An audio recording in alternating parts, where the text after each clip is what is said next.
साथियों नमस्कार and welcome to Samadhan the solution. I am doctor Ashok Vijay और आज मैं फिर से एसएससी जीडी 2025 के लिए जीके जीएस और स्टैटिक जीके की बात करूंगा। और ये वो टॉप एमसीक्यूज होंगी जो कभी न कभी परीक्षा में पूछे गए हैं या जिनके इस एसएससी जीडी 2025 की परीक्षा में पूछे जाने की पूरी संभावना है। टॉपिक्स सारे टॉपिक्स कवर होंगे जिसमें जीके जीएस का पूरा कंटेंट समाहित करने का प्रयास किया गया है। इसमें history, geography, economy, polity, science and technology, सारे वो जो इम्पोर्टेंट टॉपिक्स हैं, फोक डांसेस हैं, अवार्ड्स एंड रिवार्ड्स हैं, ऑनर्स हैं, फेस्टिवल्स हैं, योजनाएं हैं, जनगणना है, राजधानी और मुद्रा से लगातार प्रश्न आते रहते हैं। तो वो सारे टॉपिक्स कवर किए गए हैं जो हॉट टॉपिक्स होते हैं एसएससी के। इसलिए पूरी वीडियो ध्यान से देखिए और धैर्य के साथ देखिए। ये प्रारंभ करते हैं। पहला क्वेश्चन है, प्रथम प्रश्न है, निम्न में से कौन भरतनाट्यम से संबंधित नहीं है? Which of the following is not related with Bharatanatyam? क्या यामिनी कृष्णमूर्ति बहुत बड़ी भरतनाट्यम की कलाकार हैं? सोनल मानसिंह, कोई जवाब नहीं है इनका। और रुक्मिणी देवी अरुंडेल, ये भी भरतनाट्यम की कलाकार है। Madhavi Mudgal, option number D is the right answer. Madhavi Mudgal जो है ये भरतनाट्यम की नहीं है बल्कि उड़ीसा से यानी उड़िया से संबंधित हैं, ओडिसी से संबंधित हैं। इसलिए Madhavi Mudgal option number D is the right answer.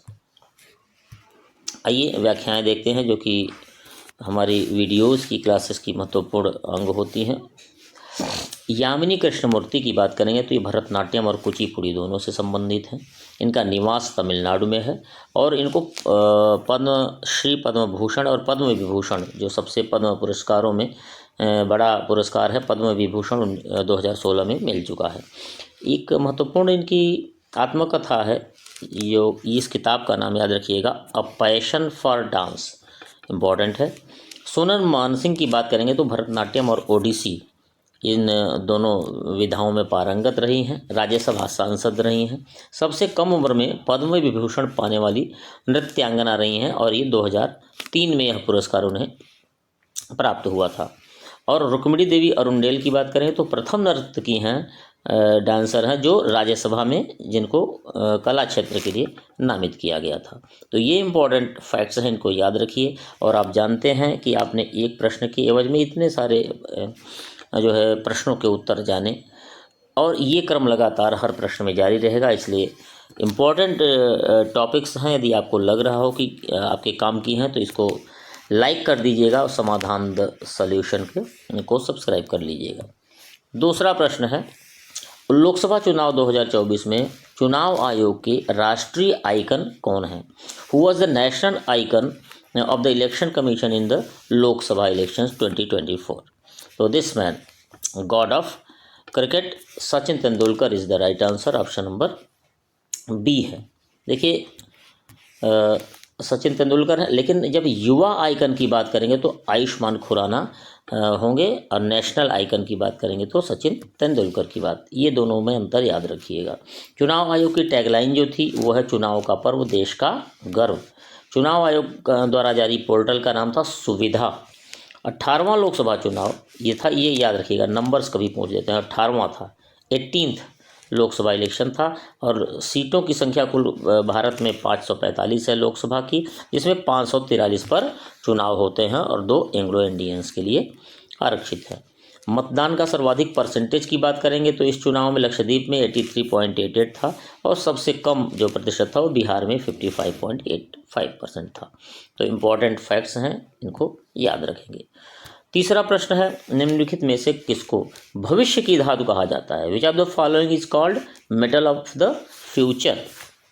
This option number C is the right answer. Titanium है, भविष्य की धातु है। टाइटेनियम को भविष्य की धातु, एल्यूमिनियम को हरी धातु और यूरेनियम को आशा की धातु कहते हैं। तो इन धातुओं पर ये इंपॉर्टेंट फैक्ट्स हैं, पॉइंट्स याद रखिएगा। चौथा प्रश्न है, अकबर के शासनकाल की निम्न घटनाओं में से कौन सुमेलित नहीं है? तो क्या जजिया कर की समाप्ति तो 1564 ये सही है। इबादत खाना का निर्माण 1575 राइट। महजर पर हस्ताक्षर जो है 1579 ये भी सही है, तो ऑप्शन नंबर डी सही होगा।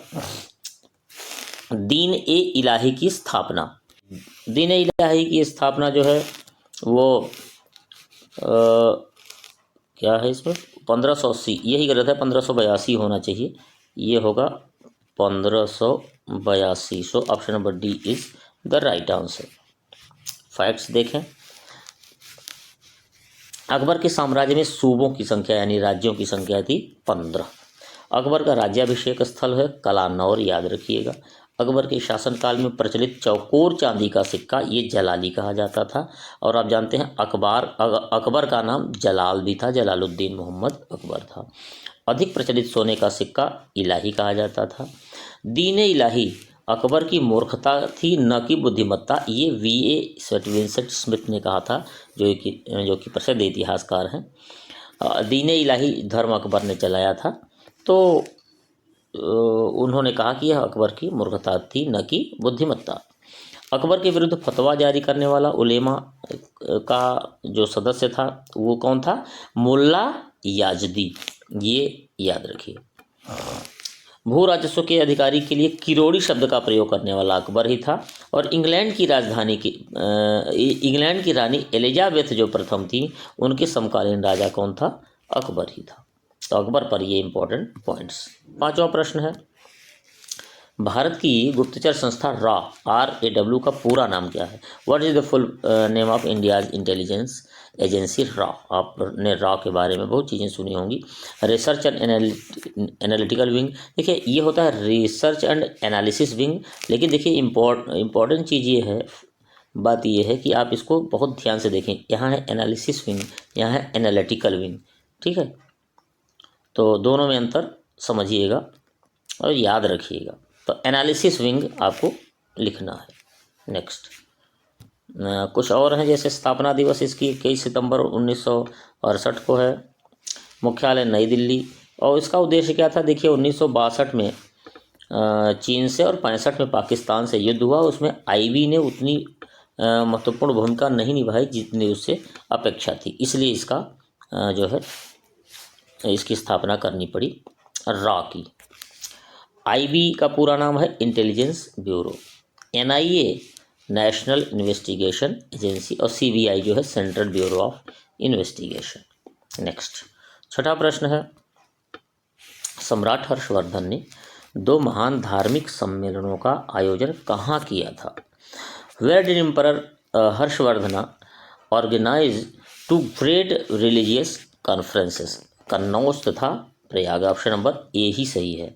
कन्नौज में क्योंकि उसकी राजधानी थी, और प्रयागराज में जो कि प्रयाग में कुंभ का मेला लगता है, ये भी जो है पहले से भी लगता था, लेकिन उस मेले में आता था, ये बहुत सारी चीज़ें दान देता था, और कई बार तो अपने जो पहने रहता था कपड़ा और गहने वो भी दान कर देता था। तो कन्नौज और प्रयाग में ये काम होता था। हर्षवर्धन की बात करेंगे तो पुष्यभूति वंश का सर्वाधिक प्रतापी राजा था। राजधानी जो थी थानेश्वर से कन्नौज इसने स्थापित किया, और इतना सुंदर नगर था कन्नौज, इसलिए इसको महोदय नगर कहा जाता था, और महोदय श्री भी कहा जाता है। इसने परम माहेश्वर की उपाधि धारण की थी।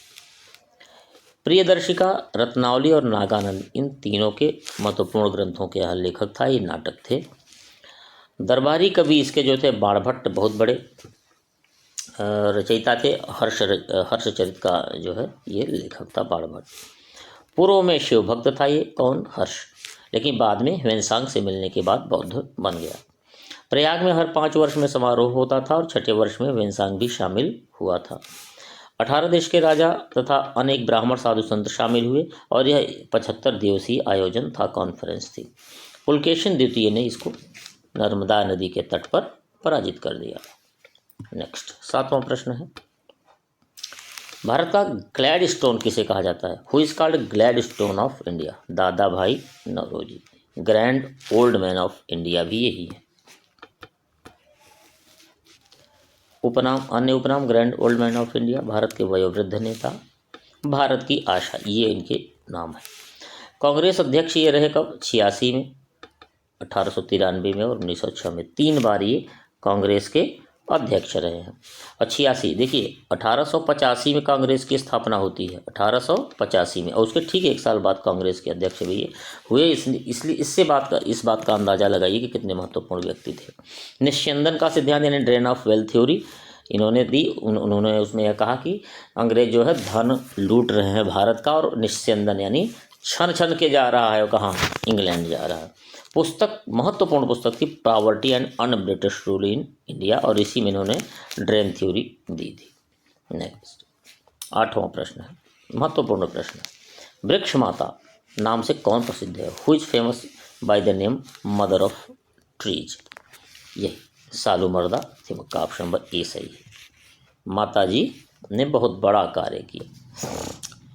क्या कार्य किया? देखिए 107 वर्ष की उम्र में अपने घर के आसपास हाईवे पर उसके किनारे 8000 लगभग पौधे इन्होंने लगाए। उनकी देखभाल अपने बच्चों की तरह की, तो इसलिए इनको क्या कहते हैं? वृक्ष माता। और वृक्ष मित्र किसे कहते हैं? सुंदरलाल बहुगुणा को। इंसाइक्लोपीडिया ऑफ फॉरेस्ट किसको कहते हैं? तुलसी गौड़ा को। 30,000 वृक्ष लगाए, कमाल है। Dolphin man of India Ravindra Kumar Sinha, और bird man of India Salim Ali. ये इतने महत्वपूर्ण चीज़ें हैं, इनको याद रखिए, इनसे प्रश्न आता है। 9वां प्रश्न, निम्न घटनाओं में से कौन सुमेलित नहीं है? Which of the following is not matched? Champaran Satyagraha आप जानते हैं 17 में सही है, 1917 में। जलियांवाला बाग 13 अप्रैल 1919 रटा हुआ होगा। मोपला विद्रोह 1921 में, और चौरी चौरा कांड 1922 में है, लेकिन ये गलत है। चौरी चौरा कांड देखिए 1921 यहाँ लिखा है। चौरी चौरा कांड 4 फरवरी 1922 को था, और यहाँ लिखा 1921 है, इसलिए चौथा ऑप्शन गलत है, और जो गलत है वही सही है। तो गांधी विरिंद समझौता की बात करें तो 5 मार्च 31 को, भगत सिंह को फांसी 23 मार्च 31 को, अगस्त प्रस्ताव 8 अगस्त 1940 को, क्रिप्स मिशन मार्च 1942, वेबल योजना जून 1945, कैबिनेट मिशन 1946, प्रत्यक्ष कार्यवाही दिवस जो कि मोहम्मद अली जिन्ना के नेतृत्व में मुस्लिम लीग ने शुरू किया था 16 अगस्त 1946 को, और अंतरिम सरकार का गठन 2 सितंबर 1946 को। ये इम्पोर्टेंट है, याद रखें। 10वां प्रश्न, भारत के राष्ट्रपति को किस आधार पर महाभियोग द्वारा उसके पद से हटाया जा सकता है? तो इम्पीचमेंट द्वारा ही हटाया जा सकता है, लेकिन आधार क्या हो? क्या असमर्थता, सिद्ध कदाचार, संविधान का उल्लंघन, उपयुक्त सभी? देखिए इसमें संविधान का उल्लंघन, वायलेशन ऑफ द कॉन्स्टिट्यूशन, इस आधार पर ही उसके ऊपर इम्पीचमेंट लगाया जा सकता है, महाभियोग लगाया जा सकता है राष्ट्रपति के ऊपर। महाभियोग की बात करें तो अनुच्छेद 61 में है। महाभियोग क्या है? संसद के किसी सदन से उस सदन के 1/4 सदस्यों के हस्ताक्षर होने चाहिए तभी लग सकता है, और किस सदन के? जिस सदन में, चाहे लोकसभा में चाहे राज्यसभा में, दोनों में से किसी एक में भी ये सदन में जो है महाभियोग की कार्यवाही शुरू की जा सकती है, लेकिन जिस सदन से शुरू हो उसके 1/4 सदस्यों के पहले हस्ताक्षर होने चाहिए। राष्ट्रपति को 14 दिन तक पूर्व में लिखित नोटिस दे दी जानी चाहिए। महाभियोग का प्रस्ताव 2/3 बहुमत से पारित होने पर, यदि एक सदन में पारित हुआ तो इसको दूसरे सदन को भेजा जाता है। यहाँ भी 2/3 सदन बहुमत से पारित होने पर राष्ट्रपति को पद मुक्त किया जाएगा।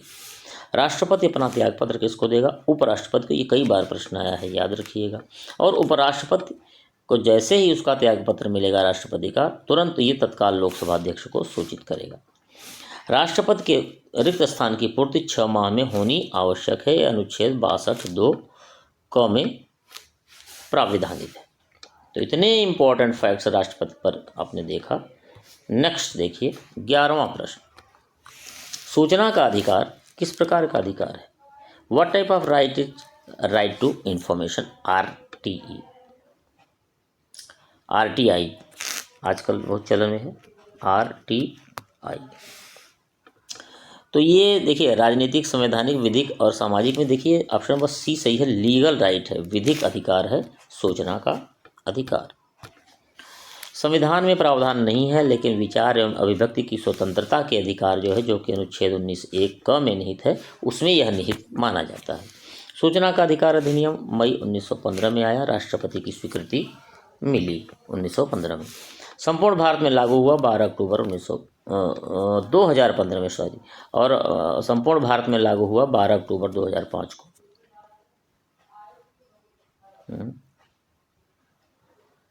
2005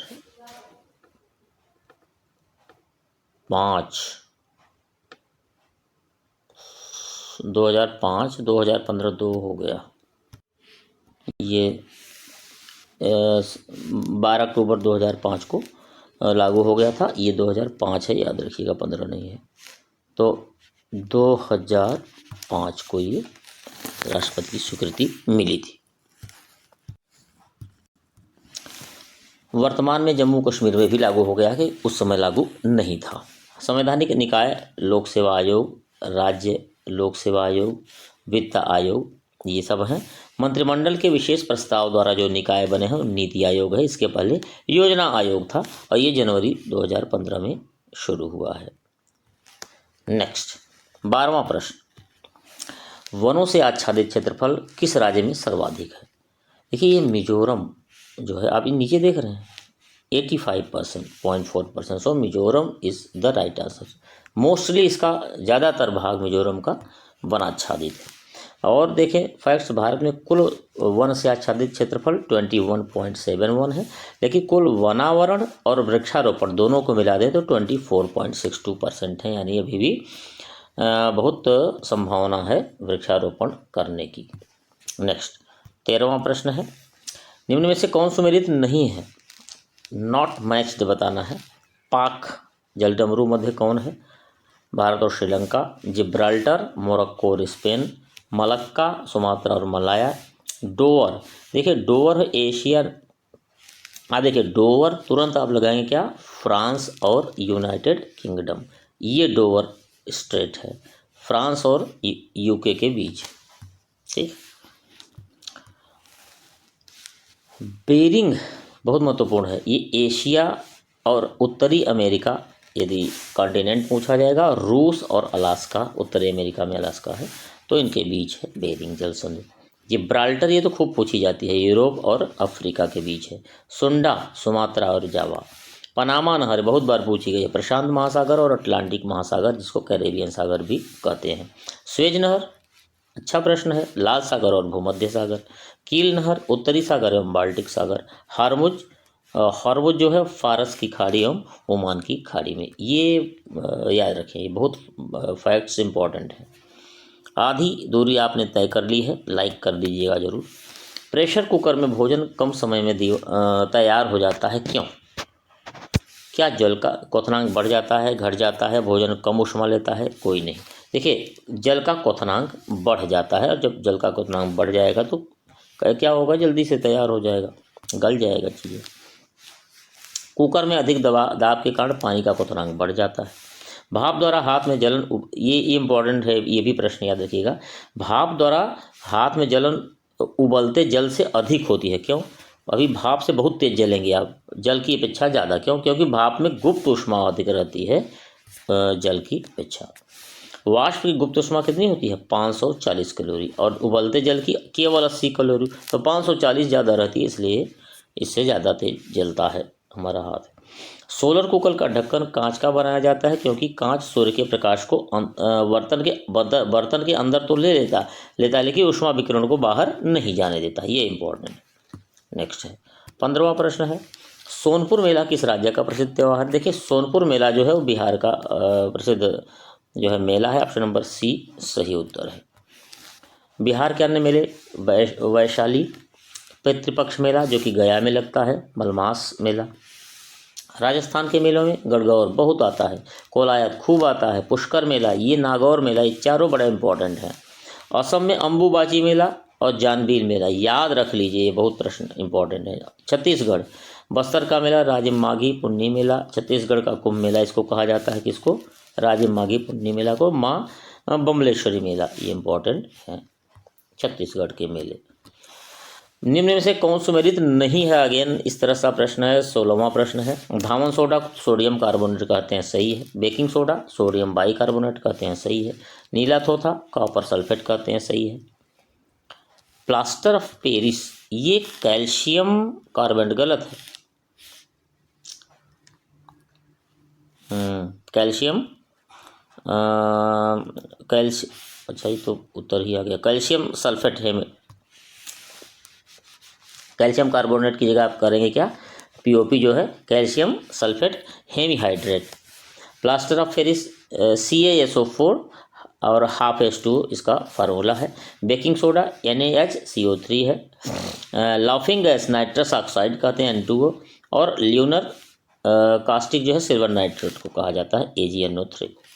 नेक्स्ट 17वां प्रश्न है। पित्ताशय में उपस्थित पत्थर जिसको पथरी कहा जाता है, इनमें से किसका पाचन प्रभावित करता है? क्या चीज़ें नहीं पचेंगी? देखिए, पित्ताशय की जो पथरी है, गाल ब्लैडर की पथरी है, उसमें वसा यानी फैट नहीं पचता, तो ये इंपॉर्टेंट याद रखिए। मनुष्य की शरीर की सबसे बड़ी ग्रंथि की बात करें तो ये यकृत है यानी लीवर। यकृत की कोशिकाओं से पित्त का स्राव होता है और ये पित्त जो है स्राव होकर पित्ताशय में जमा हो जाता है। पित्त वसा को छोटे मिशल कणों में तोड़ता है, इसे इमल्सीकरण कहते हैं। पत्थर से पित्त का स्राव बाधित हो जाता है। जब पत्थर आ जाएगा तो पित्त इसको छोटे छोटे कणों में नहीं तोड़ पाएगा, जिससे वसा का इमल्सीकरण बाधित हो जाएगा, नहीं हो पाएगा। प्रोटीन के पाचन का प्रारंभ जो है आमाशय से होता है, याद रखिए। और मनुष्य के शरीर में पाचन का अधिकांश भाग संपन्न कहाँ होता है? छोटी आंत में। आमाशय से आगे बढ़ते हुए छोटी आंत में सबसे ज़्यादा भाग यहाँ जो है मनुष्य के शरीर का पाचन होता है। जीभ का के आभास जो है, देखिए जीभ का जो टिप है अग्रभाग, यहाँ से मीठे का आभास, पीछे वाला भाग से कड़वे का आभास, और अगल बगल के से जो है किस्सा खट्टे का आभास होता है, ये भी याद रखें। 18वां प्रश्न। RBI reserve bank of India के ओपन मार्केट ऑपरेशंस का क्या है? शेयर का क्रय विक्रय यहाँ नहीं होता। सिक्योरिटीज, देखिए ये ऑप्शन नंबर B सही है। RBI जो है सिक्योरिटीज का क्रय विक्रय करता है। ये क्यों करता है? जब जो है मार्केट में पैसा ज़्यादा फ्लो बढ़ाना हो या पैसे का फ्लो घटाना हो तो सिक्योरिटी के व्यापार से है। RBI द्वारा देश की अर्थव्यवस्था में पैसे की आपूर्ति को नियंत्रित करने के लिए ओपन मार्केट ऑपरेशंस करता है। ये OMO जो है ओपन मार्केट ऑपरेशन में केंद्रीय बैंक द्वारा सरकारी प्रतिभूतियों ने सिक्योरिटी को और ट्रेजरी बिल्स की खरीद बिक्री करता है। देखिए, जब पैसे की आपूर्ति बढ़ानी है तो बाजार से सिक्योरिटी खरीद लेगा। सिक्योरिटी एक पेज होता है, पन्ना होता है। जब उसको खरीद लेगा तो पैसा उसके बदले दे देगा। जब पैसा दे देगा तो मार्केट में पैसा बढ़ जाएगा, यही पैसे की आपूर्ति बढ़ जाएगी। इसका उल्टा क्या होगा? आपूर्ति घटानी है तो सिक्योरिटी बेच देगी गवर्नमेंट, और बेच के पैसा अपना लेगी, अपने पास ले लेगी। तो ब्याज खाने के चक्कर में, ब्याज पाने के चक्कर में लोग जो है पैसा गवर्नमेंट को दे देंगे और इस तरह से पैसे की आपूर्ति कम हो जाएगी। तो ये है क्या? Open market operations. 19वां प्रश्न। जनसंख्या वृद्धि का स्वरूप जिसमें दीर्घकाल में क्रमिक परिवर्तन होते हैं। देखिए, जब दीर्घकाल में क्रमिक परिवर्तन हो तो आप जान लीजिए वो जनांकिकी संक्रमण यानी डेमोग्राफिक ट्रांजिशन का पीरियड है। जनांगिकी संक्रमण का आधार जो है जन्म दर और मृत्यु दर के आधार पर यहाँ आकलन इसका होता है। 4 चरण हैं। पहला चरण क्या है? ऊंची जन्म दर, ज़्यादा पैदा भी होते हैं, और ऊंची मृत्यु दर, ज़्यादा मरते भी हैं। इस तरह से जनसंख्या स्थिर रहती है, क्योंकि दवाओं की कमी होती है, पोषक तत्वों की कमी होती है, इसलिए मृत्यु दर भी ज़्यादा रहती है। द्वितीय चरण में देखिए उच्च जन्म दर तो बनी रहती है, लेकिन मृत्यु दर में गिरावट आती है, इसलिए जनसंख्या में बड़ी तेज़ी से वृद्धि होती है। तृतीय चरण में जन्म दर और मृत्यु दर दोनों में गिरावट आ जाती है और जनसंख्या में स्थिरता की प्रवृत्ति की ओर होती है, उन्मुख होती है। स्थिर नहीं होती, उसकी ओर उन्मुख होती है। और चतुर्थ चरण में स्थिर जनसंख्या हो जाती है, तो जनसंख्या जो है आय से अधिक होती है। नेक्स्ट है 20वां प्रश्न है। किस तबला वादक को ग्रैमी अवार्ड मिला है? ये याद रखिए, इस पर प्रश्न बन सकता है उस्ताद जाकिर हुसैन पर, क्योंकि अभी इनकी मौत हुई है। तो उस्ताद जाकिर हुसैन की मृत्यु अभी 2024 में हुई है। पद्म विभूषण इनको 2023 में मिला था। इनकी एक इम्पॉर्टेंट पुस्तक है, इनका नाम याद रखिए, Zakir Hussain a life in music in conversation with Nasreen Munni Kabir. Allah Rakha Khan जो है ये इनके पिता और गुरु भी थे, उस्ताद जाकिर हुसैन के, और तबला वादक थे। नेक्स्ट 21वां प्रश्न, इसके बाद 4 प्रश्न बचेंगे। स्वर्ण मंदिर का निर्माण किसने करवाया था? Who built the golden temple? Option number A is the right answer, गुरु रामदास ने।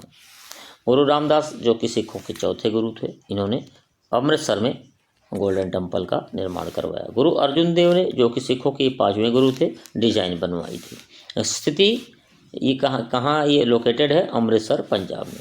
स्वर्ण मंदिर का अन्य नाम जो है, ये याद रखिएगा, श्री हरमंदिर साहिब। श्री हरमंदिर साहिब ये स्वर्ण मंदिर का नाम है। मंदिर का विध्वंस जो है अफगानों ने किया और पुनर्निर्माण महाराजा रणजीत सिंह द्वारा करवाया गया।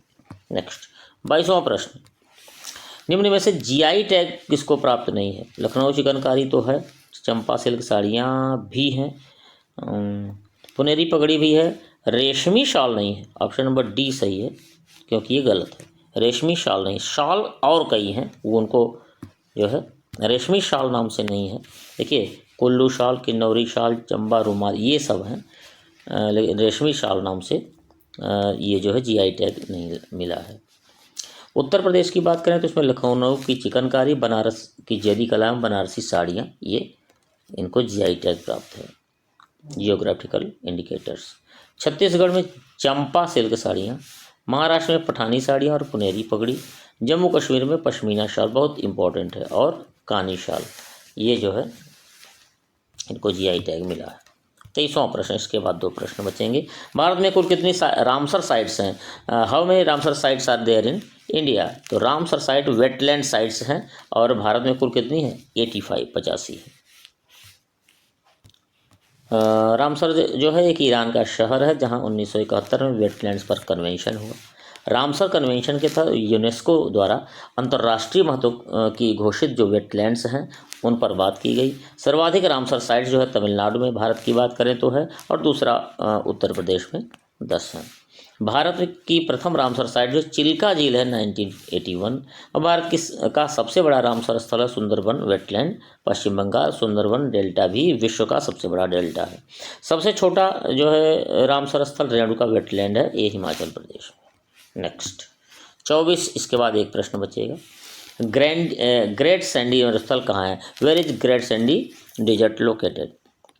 उत्तर अफ्रीका, दक्षिण अफ्रीका, ऑस्ट्रेलिया, पश्चिमी ऑस्ट्रेलिया। देखिए, ऑस्ट्रेलिया और पश्चिमी ऑस्ट्रेलिया में ये ऑप्शन नंबर सी लगाएंगे, जो कि ग्रेट सैंडी जो है ये डिजर्ट जो है वो ऑस्ट्रेलिया में कहा जाएगा, और पश्चिमी ऑस्ट्रेलिया में ये नहीं होगा, बल्कि गिब्सन है।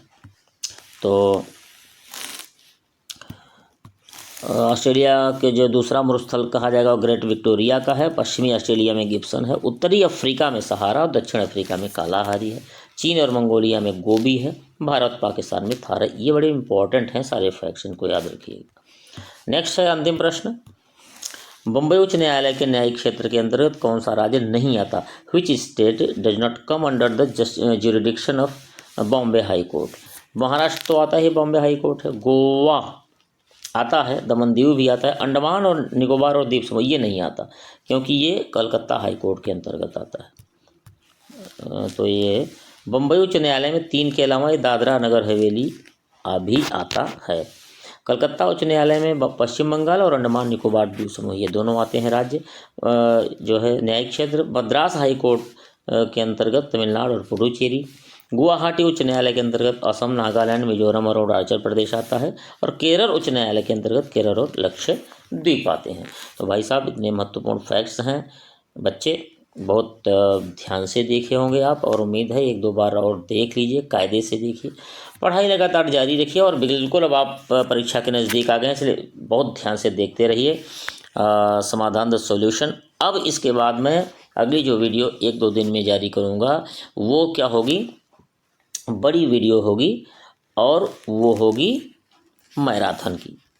तो मैराथन वीडियो के लिए अब आप बिल्कुल तैयार रहिए, 1-2 दिन के अंदर मिलेगी। इस वीडियो को बहुत ध्यान से देख लीजिए, समाधान द सॉल्यूशन को लाइक शेयर सब्सक्राइब करिए, और अगली मैराथन वीडियोज़ को बहुत ध्यान से पूरी वीडियो देखिएगा, उससे बहुत सारे प्रश्न आपको मिलने वाले हैं। एक ही वीडियो से एक ही जगह बहुत सारे प्रश्न आपको मिल जाएंगे।